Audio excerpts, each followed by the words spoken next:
हाँ तो गाइस, आज है 3 फरवरी और आज मैं अपने कुलीग मतलब क्या कहा जाता है राकेश सर के साथ चलूँगा यहाँ का रामाराम मेला देखने।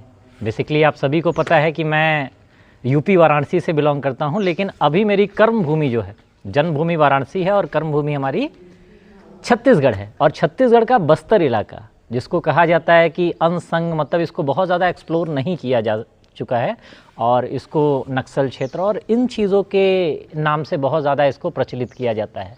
हालांकि अगर अंदर आप जाएं तो इसकी ब्यूटी को अगर आप देखें तो आप मंत्रमुग्ध होते नहीं बनेंगे। मैं आया था तो मुझे भी लगता था कि यार ये कैसी जगह होगी, लेकिन यहाँ के मढ़ई मेला, यहाँ के जो वीकली मेला होते हैं, उन सभी को देखने के बाद मेरा मन अपने आप को रोमांचित करने से नहीं रोक पाया। तो जब मैं यहाँ पे आया तो सबसे पहली बात ये थी कि भाई यहाँ के लोग क्या, तो मैं ऐसे मेला में घूम रहा था तो वहाँ पे चापड़ा चटनी वो होता है, बड़ा फेमस रहता है। तो मैं कहा भाई चापड़ा चटनी मतलब ये क्या होता है? तो लोगों ने बताया जो चींटियाँ होती है ना, वो चींटियों की चटनी ये लोग बनाते हैं और कहते हैं कि यह जो डेंगू जैसी बीमारियाँ होती हैं यहाँ बहुत ज़्यादा पॉपुलर रहती हैं और इन बीमारियों के इलाज के लिए भी चापड़ा चटनी का बहुत ज़्यादा यूज़ किया जाता है। हालांकि मेला अगर देखा जाए तो यहाँ हर एक गांव की एक स्पेसिफिक माता होती हैं। जो रामाराम जो मेला होता है ये सुकमावासी मनाते हैं, जो बस्तर का एक ज़िला है।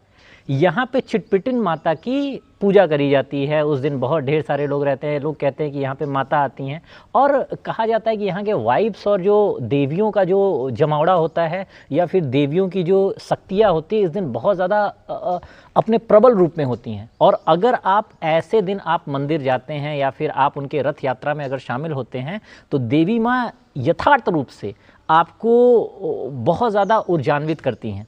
हालांकि मैं आपको यहाँ बता रहा हूँ, लेकिन आप जब मेले में चलेंगे और वहाँ के जब दृश्य को देखेंगे तो आपको ऑटोमेटिक खुद मतलब महसूस होगा कि यहाँ की फिजाओं में कितनी ज़्यादा रहस्यमयी चीज़ें छुपी हुई हों।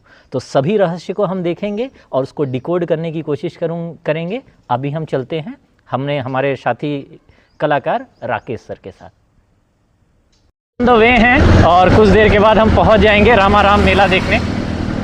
ये यहाँ सुकमा की सड़कें हैं जो कि हमें लगता है कि मतलब बहुत ज़्यादा गड़बड़ होंगी, लेकिन आप देख सकते हैं अच्छी ठीक ठाक हैं, है ना। आगे जाके थोड़े बहुत गड़बड़ भी हैं, है ना। तो चलिए पहुँचते हैं वहाँ पे, फिर बात करेंगे क्या है क्या नहीं है। और यहाँ अब हम आ चुके हैं परदेशिन माता मंदिर, है ना। यहाँ की जो कहा जाता है ना कि हर गाँव की अपनी एक देवी होती है, वैसे ही यहाँ की जो मूल देवी, और ये सुकमा के राजा का घर है ना। आप देख सकते हैं ये सुकमा के राजा मनोज दे का घर है और बिल्कुल हम समीप आ चुके हैं मंदिर के। और ये रहा मंदिर का प्रांगण और आज के मेले की तैयारी हो रही है। हालांकि एक दिन बाद यहाँ पे मेला लगेगा असली। बढ़िया रास्ता का सफ़र। और आप देख सकते हैं कि बस्तर जो क्षेत्र है, जैसे हम लोग समझते हैं कि बहुत ज़्यादा पिछड़ा हुआ है, इतना भी पिछड़ा हुआ नहीं है ये इलाके। देखिए जब भी आप किसी भी जगह घूमने जाते हैं तो आपको लगता है कि मज़ा वहाँ जाने के बाद आपको मिलता होगा या फिर अच्छा लगता होगा, लेकिन असली जो आनंद है ना, वो आनंद आपको सफ़र का ही है ना। और कहा भी तो गया है, सफ़र में धूप तो होगी, चल सको तो चलो, सभी हैं रास्ते में, तुम भी चल सको तो चलो। यहाँ कोई किसी को रास्ता नहीं दिखाता। यहाँ इस दुनिया में भी अगर आप बात करेंगे तो यहाँ कोई किसी को रास्ता नहीं दिखाता। और आगे कहा गया है, मुझे गिरा कर संभल सको तो चलो। भैया कंपटीशन बहुत ज़्यादा है आज के दुनिया में, है ना। एकदम कट थ्रोट कंपटीशन है, हर कोई किसी का गला काटने पे तुला हुआ है। और अगर आपको आगे बढ़ना है तो कहा जाता है किसी न किसी को आपको भी गिराना पड़ेगा, क्योंकि रिसोर्सेज आर लिमिटेड, संसाधन सीमित है ना। और आपको उसी संसाधन में 20 बनना है तो किसी न किसी से आपको संसाधन छीनना ही पड़ेगा, है ना।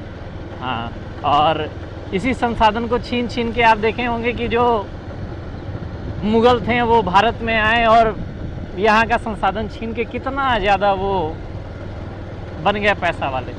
तो ये है सफ़र, आप लोग इसका आनंद उठाइए, गायों को देखिए और यहाँ हरियाली को देखिए। यहाँ बस्तर की सबसे बड़ी खूबसूरती अगर जो है तो वो है यहाँ के वन और यहाँ के हरे भरे जो पेड़ हैं। हालांकि यहाँ पे भी अब डिफॉरेस्टेशन होना शुरू हो गया है ना। देख रहे हैं यहाँ के लोग भी हम ही लोगों की तरह रहते हैं।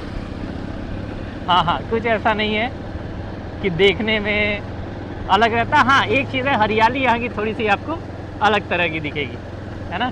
हर जगह हरे भरे पेड़, है ना।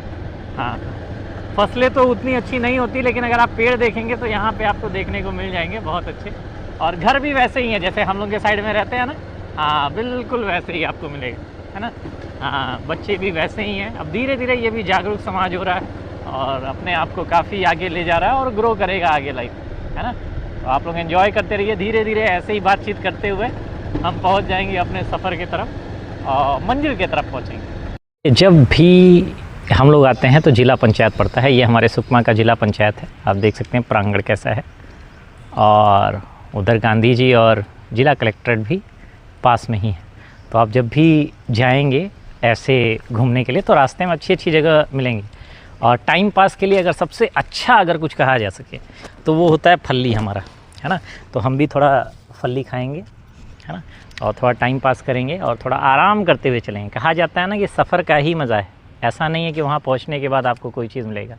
सफ़र में जो मज़ा आता है, जो रोमांच होता है, जो थ्रिल होता है, वही असली आपका थ्रिल होता है।